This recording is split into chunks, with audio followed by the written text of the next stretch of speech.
Welcome. റഹ്മാനാണ്. ഈ video targeted anti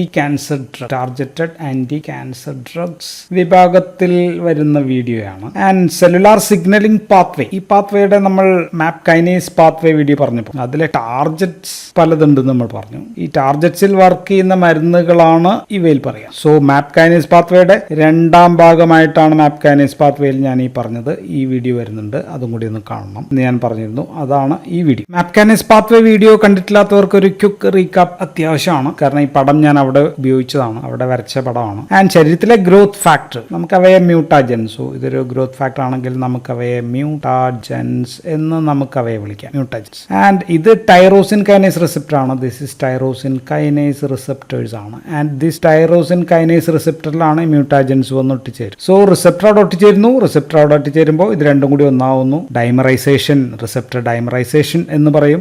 and റിസപ്റ്ററിന്റെ ഉള്ളിലുള്ള ഇൻട്രാസെല്ലുലാർ ഡൊമൈനിൽ അപ്പോൾ ഓട്ടോ ഫോസ്ഫോറിലേഷൻ നടക്കുന്നു. അവിടെ GRBN2 എന്ന് പറയുന്ന ഒരു പ്രോട്ടീൻ വേറെ ഏതെങ്കിലും ആകും, അല്ലെങ്കിൽ ട്രാൻസ്ഡ്യൂസർ പ്രോട്ടീൻ വന്നൊട്ടിച്ചേരുന്നു. അവിടെ ജെഫ് പ്രോട്ടീൻ ആയിട്ടുള്ള SOS or son of sevenless പോലുള്ള പ്രോട്ടീൻ വന്നു ചേരുന്നു. അത് റാസ് എന്ന് പറയുന്ന സംഭവത്തെ ആക്ടിവേറ്റ് ചെയ്യുന്ന പ്രോട്ടീനെ ആക്ടിവേറ്റ് ചെയ്യുന്നു.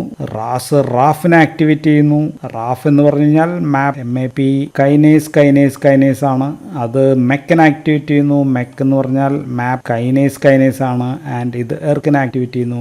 MAP കൈനേസ് ആണ്. ആൻഡ് എർക്കിന് ഒരുപാട് ടാർഗറ്റ് ഉണ്ട്, ഇഷ്ടംപോലെ ടാർഗറ്റ് ഉണ്ട്. അതിൽ നമ്മൾക്ക് തൽക്കാലം ഈ വീഡിയോയിൽ ആവശ്യമുള്ളത് മൈക്ക് എന്ന് പറയുന്ന ഒരു ടാർഗറ്റ് മാത്രം മതി. സോ ഇതിനെ ആക്ടിവേറ്റ് ചെയ്യും. ആൻഡ് ഈ പാത്വേയിൽ ഇടപെടുന്ന മരുന്നുകളെ കുറിച്ചിട്ട് മാത്രമാണ് നമ്മൾ ഈ വീഡിയോയിൽ പറയുന്നത്. അപ്പോൾ പാത്വേയിൽ വിവിധ ടാർഗറ്റുകൾ ഉണ്ട്. ഒന്ന്, ഈ റിസപ്റ്റർ ഒട്ടിച്ചേരുന്ന ഈ ഭാഗം ഒരു വലിയ ടാർഗറ്റ് ആണ്. അതിനെ നമ്മൾ ടൈറോസിൻ കൈനേസ് റിസപ്റ്റർ ബ്ലോക്കേഴ്സ് എന്ന് പറയും. ആൻഡ് ഇവിടെയുള്ള എല്ലാ മാപ്സ് ആണ്, മോണോക്ലോണൽ ആന്റിബോഡീസ് ആണ്. രണ്ടാമത്തത് ഇവിടെ ഒട്ടിച്ചേരുന്ന മരുന്നുകളുണ്ട്, എന്ന് വെച്ചാൽ റിസപ്റ്ററിന്റെ ഇൻട്രാസെല്ലുലാർ ഫോസ്ഫോറിലേഷൻ സൈറ്റിൽ ഒട്ടിച്ചേരുന്ന മരുന്നുകളാണ്. ഇതിനെ നമ്മൾ ടൈറോസിൻ കൈനേസ് ഇൻഹിബിറ്റേഴ്സ് എന്ന് പറയുന്ന വലിയൊരു ഗ്രൂപ്പ് മരുന്നുകളാണ്. അപ്പോൾ ഇതിന് രണ്ടിനും നമ്മൾ വേറെ സെപ്പറേറ്റ് വീഡിയോ വേറെ ചെയ്യണം. ഈ വീഡിയോയിൽ നമുക്കത് പറയാൻ പറ്റും. സോ മാപ്പ് കൈനേസ് എന്ന് പറയുമ്പോൾ ഇവിടെ നിന്ന് റാസ് ആക്ടിവേറ്റ് ചെയ്ത് കഴിഞ്ഞിട്ടുള്ള മാപ്പ് ഇതാണല്ലോ, മാപ്പ് കൈനേസ് ഇവിടത്തെ മാത്രമാണ് നമുക്ക് പറയാനായിട്ട്. സോ എങ്കിലും ഞാൻ ഇത് ഏറ്റവും അവസാനം ഒന്ന് പറഞ്ഞു പോയേക്കാം, പ്രധാനപ്പെട്ട മരുന്നുകൾ മാത്രം ഏറ്റവും അവസാനം. അപ്പൊ നമ്മളുടെ ടാർഗറ്റുകൾ ഏതൊക്കെയാണെന്ന് ചോദിച്ചാൽ,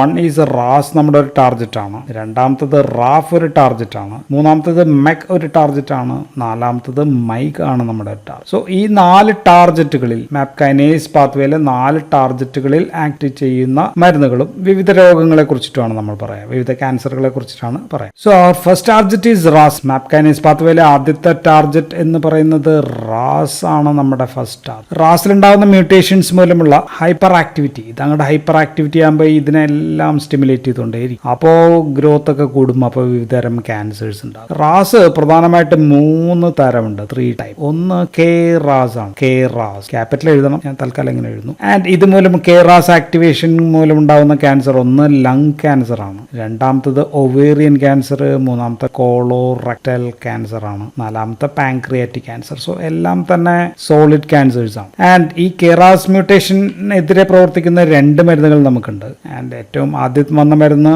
സോട്ടാറാസിബ് ആണ്. സോട്ടാറാസിബ് ഇതാണ് KRASിലെ ആദ്യ മരുന്ന്. മരുന്നിന്റെ പേരിൽ തന്നെ എവിടെ നോക്കിക്കഴിഞ്ഞാൽ റാസ് ഉണ്ട്. സോട്ടാറാസിബിൽ റാസ് ഉണ്ട്. ആൻഡ് ഇത് ലുമെട്രാസ് എന്ന പേരിലാണ് പുറത്തിറങ്ങിയത്. ആൻഡ് G12C മ്യൂട്ടേഷൻ നമ്മളിങ്ങനെ വിളിക്കുക. G12C മ്യൂട്ടേഷൻ വന്ന non small cell lung cancer, NSCLC എന്ന് വെച്ചാൽ മെറ്റാസ്റ്റാറ്റിക് ആയിട്ടുള്ള പ്രോഗ്രസീവ് ആയിട്ടുള്ള NSCLC ഓർ ലങ് ക്യാൻസറിലാണ് ഇതിന്റെ അപ്രൂവ്ഡ് യൂസ്. ആൻഡ് ഇത് ഗുളികയായിട്ടാണ് അവൈലബിൾ ആയിട്ടുള്ള ഗുളിക. ആൻഡ് രണ്ടാമത്തെ മരുന്ന് എന്ന് വെച്ചാൽ അതിന്റെ പേര് പുതിയ മരുന്നാണ്, പുത്തൻ മരുന്നാണ്. അഡാഗ്രാസിബ് എന്നാണ് അതിന്റെ പേര്, അഡാഗ്രാസിബ്. അവിടെ ഉണ്ട് റാസ്. സോ ഇത് കസാറ്റി എന്ന പേരിലാണ് ഈ മരുന്ന് പുറത്തിറങ്ങിയത്. ഇതും സെയിം G12C മ്യൂട്ടേഷനിലാണ് ഉപയോഗിക്കുക. ആൻഡ് ഉപയോഗം NSCLC ആണ്, നോൺ സ്മോൾ സെൽ ലങ് ക്യാൻസറിലാണ് ഇത് ഉപയോഗിക്കുക. മെറ്റാസ്റ്റാറ്റിക്കിലാണ് ഉപയോഗിക്കുക. മറ്റു മരുന്നുകൾക്കൊക്കെ ഒപ്പമായിരിക്കും ഉപയോഗിക്കുക. പ്രധാനമായിട്ടും റിറ്റുക്സിമാബ് പോലെയുള്ള മരുന്നുകൾക്കൊപ്പമാണ് ഉപയോഗിക്കുക. ദെൻ ഓൾസോ ഇൻ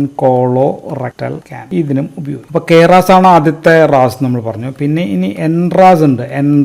എൻറാസ് മൂലം ഉണ്ടാകാവുന്നത് ലുക്കീമിയാണ് ഒന്ന്, പിന്നെ മെലനോമയാണ്. അടുത്ത റാസ് എന്ന് വെച്ചാൽ HRAS ആണ്. HRAS മൂലം ഉണ്ടാകുന്നത് ബ്ലാഡറിലുള്ള ക്യാൻസർ ആൻഡ് ഓൾസോ കിഡ്നി. ബ്ലാഡറിലും കിഡ്നിയിലുള്ള ക്യാൻസർ ആണ് ഇത് ഉണ്ടാവുക. ആൻഡ് ഇതിന് രണ്ടിനും എതിരെ പ്രവർത്തിക്കുന്ന മരുന്നുകൾ തൽക്കാലം ഇതുവരെ ലഭ്യമല്ല. അപ്പോൾ നമ്മൾ രണ്ടാം മൂന്നാമത്തെ ടാർജറ്റിലേക്ക് വരുന്നു. ദാറ്റ് ഈസ് റാഫ് ആണ്. റാഫ് ഓർ അല്ലെങ്കിൽ മാപ്പ് MAP കൈനേസ് ട്രിപ്പിൾ കൈനേസ് ആണ് റാഫ്. സോ റാഫും പലരും ഉണ്ട്, പക്ഷെ പ്രധാനം ഇതിനകത്തുള്ളത് ബി റാഫ് ആണ്. ബി റാഫ് എന്ന് പറയുന്നതാണ് ഫേമസ് പ്രധാനം. ബി റാഫിൽ ഉണ്ടാകുന്ന മ്യൂട്ടേഷൻ ആണ് പല പ്രശ്നങ്ങൾക്കും കാരണം. ആൻഡ് ഉണ്ടാകാവുന്ന ക്യാൻസർ ഒന്ന് മെലാനോമയാണ് ഏറ്റവും പ്രധാനപ്പെട്ടത്. ദെൻ ഓൾസോ ലങ് ക്യാൻസർ ഉണ്ടാകാം. Then colon cancer. ഇങ്ങനെയുള്ള 3 ക്യാൻസർ ആണ് ബി റാഫ് മ്യൂട്ടേഷൻസ് വഴി ഉണ്ടാവുക. ആൻഡ് നമ്മുടെ കയ്യിൽ 4 മരുന്നുകൾ അവൈലബിൾ ആണ്. പേര് എഴുതാം. ഒന്ന് വെമുറാഫെനിബ് ആണ് ഒരു മരുന്ന്. രണ്ടാമത്തെ മരുന്ന് ഡാബ്രാഫെനിബ് ആണ് രണ്ടാമത്തെ മരുന്ന്. ആൻഡ് മൂന്നാമത്തെ മരുന്ന് ഈസിയാണ്, സോറാഫ്. ആൻഡ് നാലാമത്തത്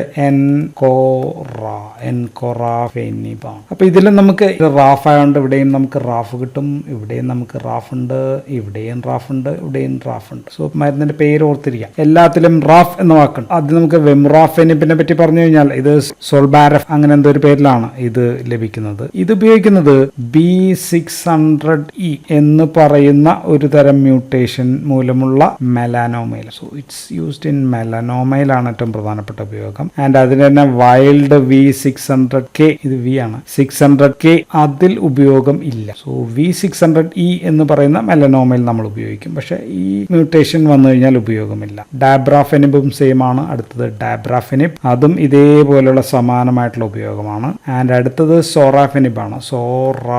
സോറാഫെനിബ് നമ്മൾ ഉപയോഗിക്കുന്നത് ടാഫിനിറ്റോർ എന്ന പേരിലൊക്കെയാണ് ലഭ്യം. ആൻഡ് ഇത് മറ്റ് പല കൈനേസിലും കൂടി പ്രവർത്തനമുണ്ട്. മൾട്ടി കൈനേസ് ഇൻഹിബിറ്റർ ആണ്. ഇത് ഉപയോഗിക്കുന്നത് പക്ഷേ ലിവർ ആൻഡ് ഓൾസോ കിഡ്നി ക്യാൻസറിലാണ്. സോ ഇത് വ്യത്യാസമുണ്ട്, ലിവറും കിഡ്നി ക്യാൻസറിലാണ് ഉപയോഗിക്കുന്നത്. നാലാമത്തത് എൻകൊറാഫെനിബ് ആണ്. എൻകൊറാഫെനിബ് നമ്മൾ ഉപയോഗിക്കുന്നത് രണ്ടിലും, V600E കൊടുക്കാം ഓർ V600K. ഈ 2 തരം മ്യൂട്ടേഷനിൽ ഉപയോഗിക്കാൻ പറ്റുന്ന മരുന്നാണ് എൻകൊറാഫെനിബ് എന്ന് പറയുന്ന മരുന്ന്. ഇനി വെമുറാഫെനിബിന് വേറെ ഉപയോഗം കൂടി ഉണ്ട് കേട്ടോ. വെമുറാഫെനിബ് എന്ന് പറയുന്ന മരുന്നിന്, അത് ഞാൻ എഴുതാം, എൻ്റെ പേര് പറയാൻ ബുദ്ധിമുട്ടാണ്, എഡ്ഹീം ചെസ്റ്റർ ഡിസീസ് എന്ന് പറയുന്ന ഒരു ഡിസീസിൽ കൂടി ഇതിന് ഉപയോഗമുണ്ട്. ആൻഡ് വെമുറാഫെനിബിന്റെ പ്രധാനപ്പെട്ട അഡ്വേഴ്സ് എഫക്ട് എന്ന് പറഞ്ഞാൽ ആർദ്രാൾജിയാണ്. ആർദ്രാൾജി എന്ന് വെച്ചാൽ പെയിൻ ആണ്, ജോയിൻസിലൊക്കെ പെയിൻ.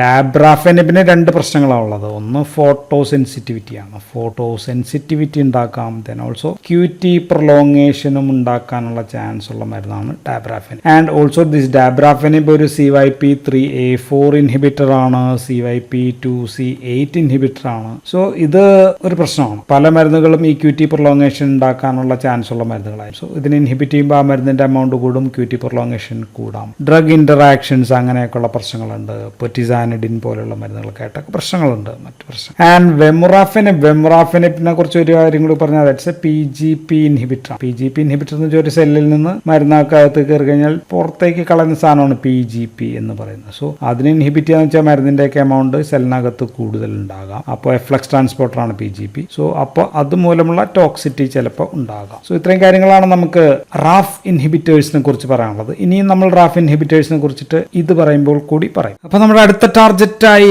മെക് ആണ്. MEK is MAP kinase double kinase ആണ്. ആൻഡ് ഈ മരുന്നുകൾ സാധാരണ ഇപ്പൊ റാഫ് ഇൻഹിബിറ്റേഴ്സ് ഉപയോഗിച്ചിട്ടും കൺട്രോൾ ചെയ്യാൻ പറ്റാത്ത കേസിലാണ് നമ്മൾ, ഉദാഹരണം മെലനോമ, മെറ്റാസ്റ്റാറ്റിക് മെലനോമ, അതിലൊക്കെയാണ് നമ്മൾ ഇത് ഉപയോഗിക്കുക. ആദ്യം ഇത് ഉപയോഗിക്കും, പറ്റിയില്ലെങ്കിലാണ് നമ്മൾ ഇത് ഉപയോഗിക്കുക, അല്ലെങ്കിൽ ഇതും കൂടി ആയിരിക്കും നമ്മൾ ഉപയോഗിക്കുക. മെലനോമയിൽ ഉപയോഗിക്കാം, കോളോറക്ടൽ, മറ്റേതുപോലെ തന്നെ മെലനോമയിലും കോളോറക്ടൽ ക്യാൻസർ, ഈ 2 കാര്യങ്ങളായിരിക്കും നമ്മൾ ഉപയോഗിക്കുക. മരുന്നുകൾ ഏതൊക്കെയാണെന്ന് ചോദിച്ചു കഴിഞ്ഞാൽ, 1 ഈസ് ME എന്നുള്ള വാക്ക് ഞാൻ വേറെ എഴുതാം. മെറ്റിനിബ് ആണ് ഒരു മരുന്ന്, മെറ്റിനിബ്. രണ്ടാമത്തത് കോബി എന്ന് എഴുതാം, കോബിമെറ്റിനിബ്. മൂന്നാമത്തത് ബിനിയാണ്, മെറ്റിനിബ്. നാലാമത്തത് സേലു മെറ്റിനിബ്. സോ ഇങ്ങനെയാണ് മരുന്നുകൾ. സോ മെക് ഇൻഹിബിറ്റർ ആണെന്ന് എങ്ങനെ അറിയാമെന്ന് വെച്ചാൽ ME എന്നുള്ള വാക്കായിരിക്കും അതിനകത്ത് ഉണ്ടാവും. So ME denotes for MEK inhibitors ആണ്. ആൻഡ് ഇതിൽ ട്രാൻമെറ്റിനിബ് ആൻഡ് ഇത് 3 കോബി ആൻഡ് സെലു, ബിനി അല്ല സെലു, ഇത് 3 മെക്കിന്റെ തന്നെ 2 ഉണ്ട്, 1 2 ഉണ്ട്. ഇതിനെ 2നെയും തടയുന്നതാണ്. സോ 1 and 2 ഇൻഹിബിറ്റേഴ്സ് ആണ് ഇത്.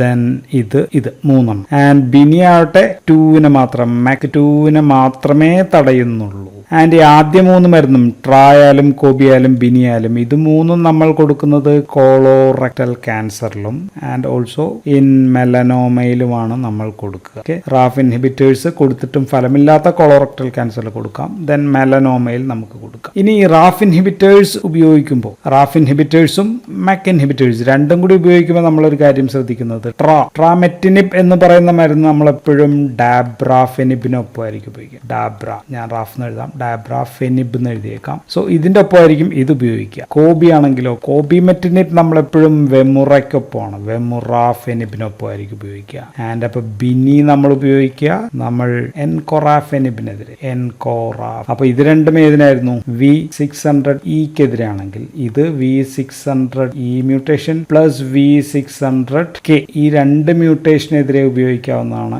ഈ മരുന്ന് എൻകൊറാഫെനിബ് പ്ലസ് ബിനി. ഇത് നമ്മൾ V600E-ക്ക് മാത്രമായിരിക്കും. ആൻഡ് ഇതിൽ പറയാത്ത മരുന്ന് സേലു ആണ്. സേലു മെറ്റിനിബ് എന്ന് പറയുന്ന മരുന്ന് ഉപയോഗിക്കുന്ന ഇതിനൊന്നുമല്ല, അത് ഉപയോഗിക്കുന്നത് ന്യൂറോ ഫൈബ്രോമാറ്റോസിസ് ടൈപ്പ് 1ലാണ് ഉപയോഗിക്കുന്നത്. ന്യൂറോ ഫൈബ്രോമാറ്റോസിസ് ടൈപ്പ് 1 എന്ന് പറയുന്നത് കുട്ടികളിലൊക്കെ ഉണ്ടാകാവുന്ന ന്യൂറോൺസിനെ ബാധിക്കുന്ന ഒരു ക്യാൻസർ. സോ അതിലാണ് ഇപ്പോൾ 2 വയസ്സ് അതിൽ താഴേക്കുള്ള പിള്ളേരിലായിരിക്കും, അതിലാണ് ഈ സേലുമെറ്റിനിബ് എന്ന് പറയുന്ന മരുന്ന് നമ്മൾ ഉപയോഗിക്കും. അപ്പോൾ നമുക്ക് ലാസ്റ്റ് ടാർജറ്റ് നമ്മൾ പറഞ്ഞു മൈക്ക് ആണെന്ന് നമ്മൾ പറഞ്ഞു. മൈക്ക് മീൻസ് എർക്കിൽ നിന്നൊക്കെ ഉണ്ടായി വരുന്ന ടാർജറ്റ് ആണ്. So it's A tumour transforming factor ആണ്, അല്ലെങ്കിൽ നമുക്കവയെ പ്രോട്ടോ ഓൺകോജീൻസ് എന്ന് വിളിക്കാം. പ്രോട്ടോ ഓൺകോജീൻസ് ആണ്. ആൻഡ് 3 തരം മൈക്ക് ഉണ്ട്. ഒന്ന് സി മൈക്ക് ആണ്. സി മൈക്ക് അത് ഇപ്പോൾ breast cancer, stomach cancer, lung cancer, Burkitt's lymphoma, so ഇങ്ങനെയുള്ള അസുഖങ്ങൾ അല്ലെങ്കിൽ ക്യാൻസറുകൾ ഉണ്ടാക്കുന്നതാണ്. ദെൻ എൽ മൈക്ക് ഉണ്ട്, എൽ മിക്കോ അത് എൽ ഫോർ ലങ് ആണ്, so it's for lung cancer ആണ്. ദെൻ എൻ മിക് ഉണ്ട്, N Myc means N four